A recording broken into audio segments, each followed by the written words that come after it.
सुप्रभातम। मैं अमन, आप सभी का स्वागत है। संस्कृत विश्व की प्राचीनतम, समृद्ध और शास्त्रीय भाषा है। इसमें ज्ञान का अथाह भंडार है। इसके विशाल और समृद्ध साहित्य को जानने के लिए संस्कृत व्याकरण का ज्ञान होना आवश्यक है। इसके ऐतिहासिक और सांस्कृतिक महत्व को देखते हुए आज हम संस्कृत व्याकरण के इसी श्रृंखला में वाच्य परिवर्तनम केवलम लट लकारे का विस्तृत अध्ययन करेंगे।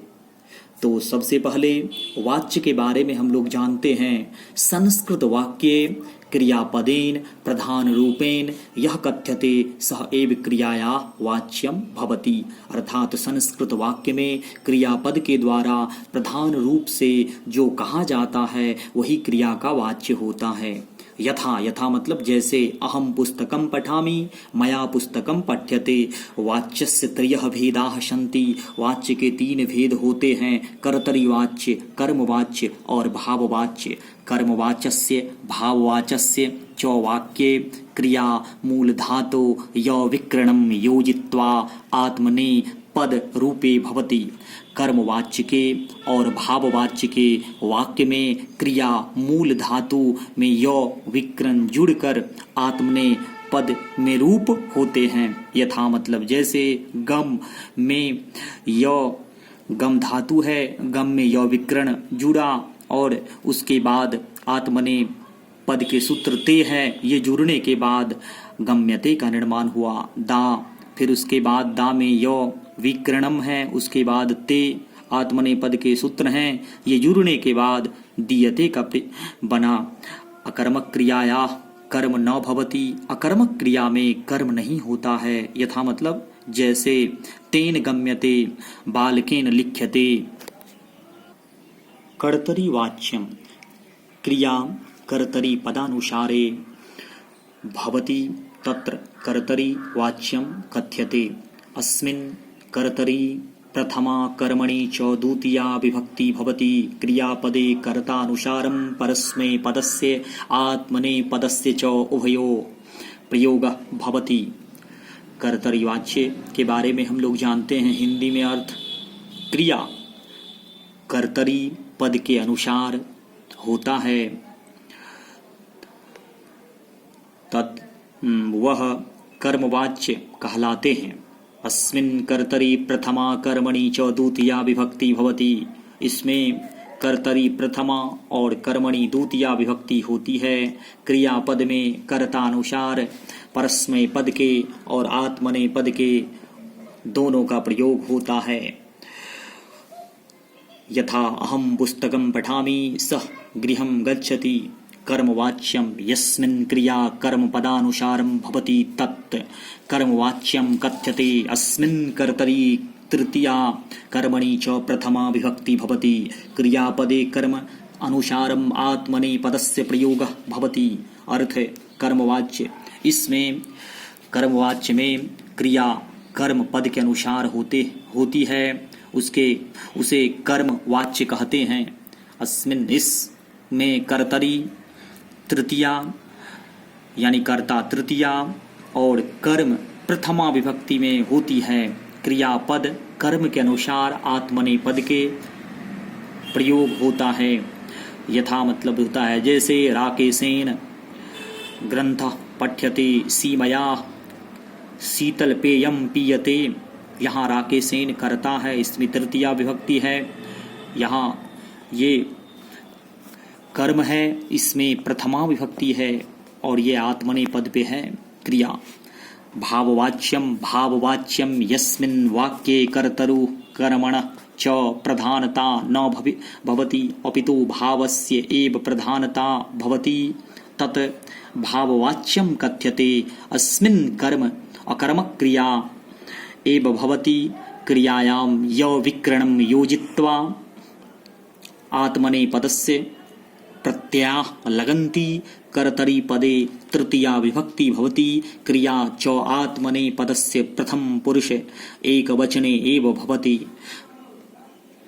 भाववाच्य में इसमें वाच्य में कर्ता और कर्म प्रधान ना होता है, अपितु भाव ही प्रधान होती है, वह भाव वाच्य कहलाते हैं।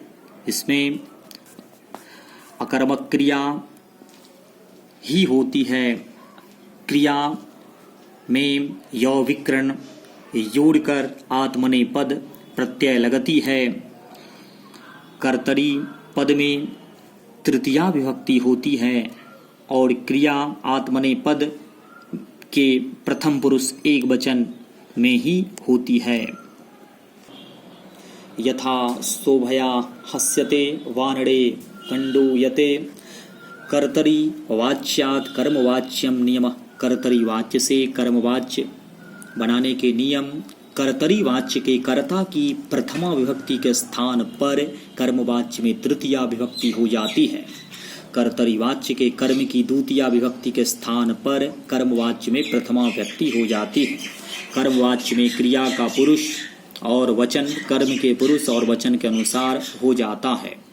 कर्मवाच्य के क्रियापद बनाने का सूत्र लट लकार में आत्मनेपद पुरुष, प्रथम पुरुष, मध्यम पुरुष, उत्तम पुरुष, एक वचन, द्विवचन और बहुवचन, ये सूत्र है। लट लकार आत्मनेपद के ते, एते, अंते, से, एथे, द्वे, ए, आवहे, आमहे। इसमें धातु लगाएंगे पठ। पठ धातु के बाद यौ विकरणम जुड़ेगा। उसके बाद सूत्र ते है तो पठ्यते का प्रयोग होगा। फिर पठ में जो है सो यौ लगाएंगे। पठ येते का प्रयोग होगा। पठ येते, पठ्यते, पठ येते। उसके बाद पठयन्ते, उसके बाद पठ यसे, पठ ये से, पठ यद्वे, पठये, पठयावहे, पठयावहे। इसमें ध्यान रखिएगा, इस सूत्र में मूल धातु के बाद जैसे पठ है उसके बाद यौ लगा देंगे, उसके बाद सूत्र लगाएंगे। ध्यान रखिएगा। अब इसको याद रखना है, प्रथमा से तृतीया विभक्ति में केवल कर्ता पद बनाने के लिए अहम के साथ अहम का तृतीया रूप बनेगा मया, वयम का तृतीया रूप बनेगा अस्माभि, बालक कह का तृतीया रूप बनेगा बालकेन, त्वम का तृतीया रूप बनेगा त्वया, सा का बनेगा तया, यूयम का बनेगा युष्माभि, आवाम का बनेगा आवाभ्याम, मयूराह का बनेगा मयूरे। कर्तरी वाच्य से कर्मवाच्य में परिवर्तन करें। ध्यान रखेगा, प्रश्न रहता है जो कर्तरी वाच्य से कर्मवाच्य में परिवर्तन करने के लिए अहम पुस्तकम पठामि, अहम इसमें कर्ता है, प्रथमा व्यक्ति है, पुस्तकम जो है सो इसमें कर्म है, इसमें द्वितीया विभक्ति है, और पठामि ये क्रिया है, इसमें जो है सो परस्मै पद का प्रयोग हुआ है। तो अहम पुस्तकम पठामि यहाँ बन जाएगा मया पुस्तकम पठ्यते, यानी कर्ता यहाँ मया है तो इसमें तृतीया विभक्ति का प्रयोग करेंगे। यहाँ जो है सो ये क्रिया है, कर्म क्रिया पठ्यते, आत्मने पद का प्रयोग होगा, और ये कर्म है, कर्म में पुस्तकम, इसमें जो है सो प्रथमा विभक्ति का प्रयोग करेंगे। वयम पुस्तकम पठामि, अस्माभि पुस्तकम पठ्यते, त्वं पत्राणि लिखसि, त्वया पत्राणि लिख्यन्ते, यूयं पत्राणि लिखत, युष्माभि पत्राणि लिख्यन्ते, ते अश्वान् वाधयन्ति, ते अश्वान् वाधयन्ते। अधो लिखित वाक्येषु कर्तरि वाच्य परिवर्तनम कर्मवाच्ये कृतं रिक्त स्थानानि पूरयित्वा लिखत, त्वां कस्यां कक्षायां पठसि। इसमें ध्यान रखिएगा, ये मंजूसा है, मंजूसा में 3 शब्द दिए हुए हैं और 3 खाली जगह है। ध्यान रखिएगा, त्वाम कस्याम कक्षायाम पठसि, त्वाम के जगह पे त्वया का प्रयोग करेंगे। तृतीया विभक्ति में अहम प्रतिदिनम का गृह कार्यम करोमि, मया प्रतिदिनम गृह कार्यम क्रियते, यहाँ आत्मने पद का प्रयोग करेंगे। भक्ताः देवान् पूजयन्ति, यहाँ भक्ते, यहाँ बन जाएगा देवा, यहाँ तृतीया है तो यहाँ बन जाएगा आपको प्रथमा, देवा पूजयन्ते।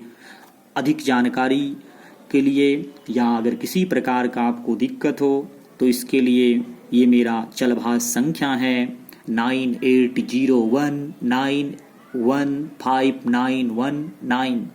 इस पे आप संपर्क कर सकते हैं। तो बहुत बहुत धन्यवाद। आज मैं आपको वाच्य परिवर्तनम के बारे में विस्तृत रूप से बताए।